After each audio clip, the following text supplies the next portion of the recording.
Hi, I'm Rachel from Armstrong Garden Centers, and today I'm going to be showing you how to create your own succulent pumpkin planter. This is a great project for any age and a wonderful decoration for any home.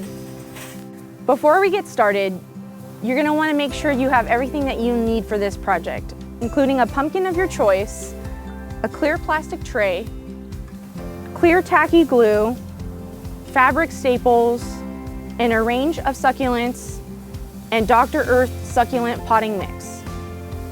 And lastly, some decorative moss for the finishing touches. Our first step is going to be cutting off the stem of the pumpkin with a sharp pruners. If you've chosen a pumpkin with a smaller stem, you can skip this step. Next, you're going to apply a generous amount of clear tacky glue onto the surface of the pumpkin where the plastic tray is going to lie. Next, we're going to glue our plastic tray onto the surface of the pumpkin. Next, you're going to get your fabric staples and push them through the tray into the pumpkin. Now is the fun part. Choose different succulents with different colors, textures, and heights, and even some that will trail out of the pumpkin, like this string of pearls here. First, you want to grab your succulent, gently remove the pot from the soil, and plant the succulent in the plastic tray.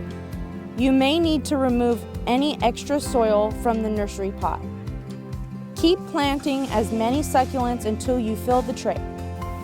Once you have all of your succulents in place, you're going to go back and fill in any gaps with Dr. Earth succulent and cactus potting mix.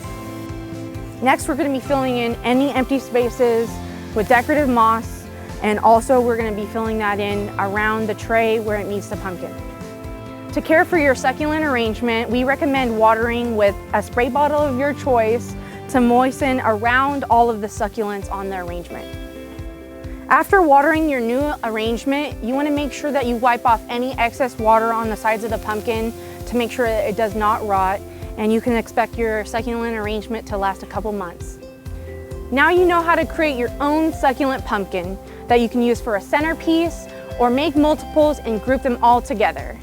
Visit us at your local Armstrong Garden Center today to get everything you may need for this project.